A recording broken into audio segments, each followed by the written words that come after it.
최고의 고수를 찾아라. 생활백과 EBS 홈페이지에서 여러분의 투표를 기다립니다. 과연 최고의 고수는 누구인지 지켜봐 주세요.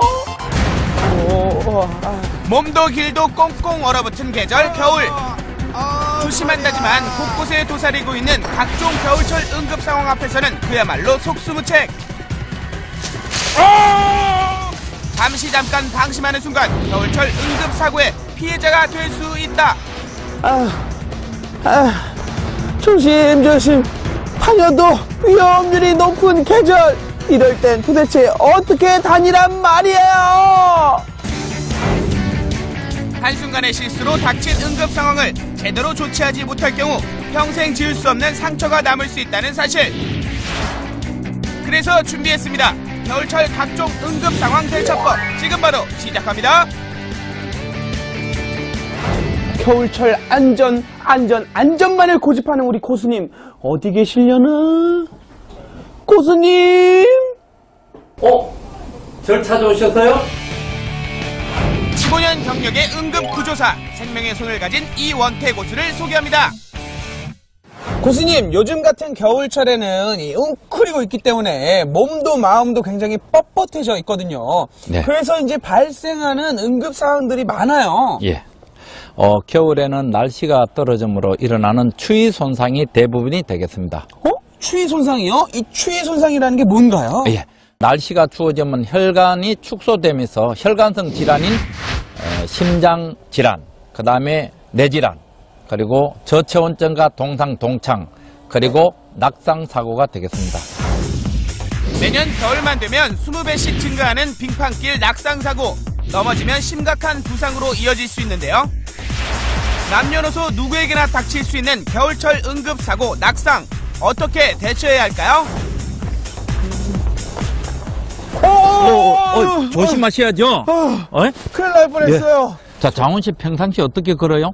평소에는 제가 씩씩하게 걷지만 겨울철에는 이 춥다 보니까 우선은 손이 들어가고 주머니에, 그다음 몸이 웅크러지고, 그다음에 이제 뭐 저벅저벅 이렇게 빨리 가려고 큰 걸음으로 가죠. 아니, 몽땅 다 틀렸어. 이렇게 걸으면 반드시 사고가 일어나요. 아니, 어디가 틀렸다는 자, 거예요? 우선에 손을 빼고, 남자가 손을 빼고, 그 다음에 허리는 펴고, 그 다음에 보폭은 아까 큼직큼직 하는 게 아니라 네. 가볍게, 짧게, 살짝 해서 걸어가면 습관부터 바꿀 수 있어요.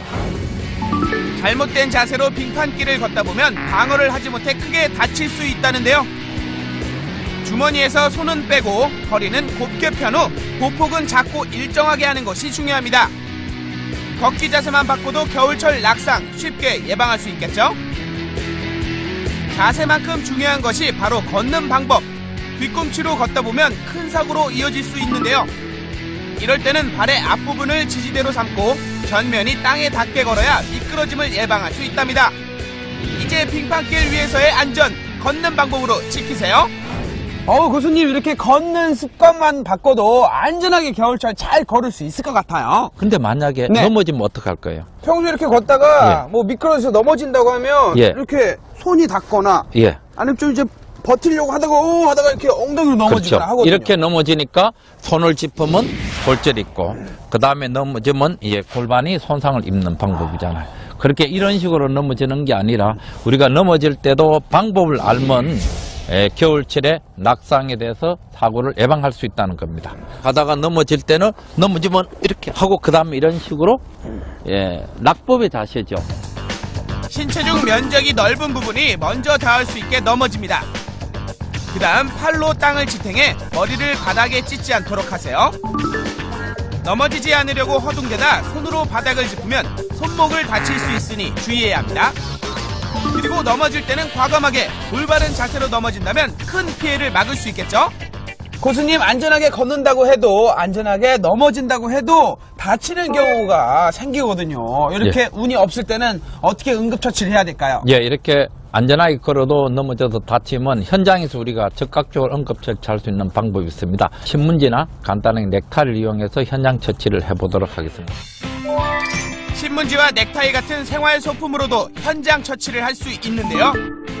먼저 외상은 없는지 손상 부위를 살피고 통증의 정도를 판단합니다. 그 다음 신문지가 흐늘대지 않도록 여러 겹을 겹쳐 손상 부위에 부목으로 사용하면 되는데요. 자, 우리가 현장에서 쉽게 구할 수 있는 넥타이를 가지고 분목을 묶도록 하겠습니다. 급할 때 현장에서 쉽게 구할 수 있는 넥타이나 벨트 등을 이용하면 되겠네요. 그런데 너무 꽉 묶으면 좀 더 팔에 강압이 가서 위험하지 않을까요? 예, 팔을 직접 치열 때는 묶을 때는 꽉 묶으면 되지 않지만 분목을 고정할 때는 꽉 묶어도 혈액순환이 큰 지장이 없습니다. 분목을 꽉 묶지 않으면 분목과 골절 부위가 노출되기 때문에 훨씬 더 손상이 더 갈 수가 있습니다. 이때 팔을 안전하게 고정시킬 팔걸이가 없다면 와이셔츠 중간 단추를 풀어서 그 사이로 부목을 댄 팔을 넣으면 됩니다. 이렇게 고정을 시키고 신속하게 병원으로 이송하면 됩니다. 또 다른 응급처치, 손가락 부상은 종이상자로. 먼저 종이상자를 손가락에 맞게 균등한 크기로 3등분합니다. 그 다음 종이상자를 디귿자 형태로 접어 손가락에 맞춘 뒤에 접착식 테이프로 고정하는데요. 이때 엉성하게 부목을 대면 환부에 또 다른 손상이 갈 수 있으니 단단하게 고정하는 것이 중요합니다. 응급처치는 1차적인 처치일 뿐 빨리 병원에 가야 한다는 사실 잊지 마세요. 겨울철 낙상만큼이나 많이 발생하는 또 다른 응급 상황. 삐끗하는 순간 발생하는 염자 응급처치는 어떻게 하느냐고요? 염자 부위의 통증을 줄일 압박붕대와 초기 염자에 도움이 되는 냉찜질팩, 그리고 집에서 쉽게 구할 수 있는 수건만 있으면 됩니다. 가장 먼저 삔 부분에 휴식해서 쉬도록 합니다. 자, 얼음을 상처 부위에 대는데 이렇게 되면 상처 바로 결빙되니까 타올에서 이렇게 얼음을 찜질해서 한 1-20분 정도 조치를 한 다음에 그 다음에 이제 압박을 줍니다. 붕대로 압박을 주는데 보편적으로 압박붕대 매기 첫 번째. 염자가 발생한 부위에 심한 압박이 가지 않도록 환부를 피해서 위 또는 아래로 여러 번 돌려 감아주세요. 압박붕대 매기 두 번째.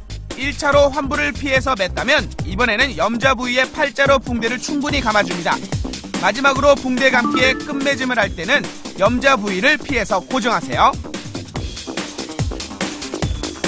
그 다음 환부의 부기를 빼기 위해 염자 부위를 높게 위치합니다.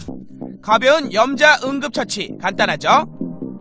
부종, 그러니까 부위가 어느 정도 빠질 때까지 쉬어야 되는데 현재 우리 장원시 정도는 이 정도면 한두 시간 있다가 그걸 풀어도 될 것 같습니다. 부종의 차이에 따라서 예. 시간이 걸리는군요. 이렇게 했는데도 계속 부종이 되면 그때는 응급사항을 넘었기 때문에 빨리 병원으로 이송해야 됩니다. 네, 저는 그렇다면 2-3시간 마저 쉬고 있겠습니다. 예, 좀 쉬면 될 것 같습니다.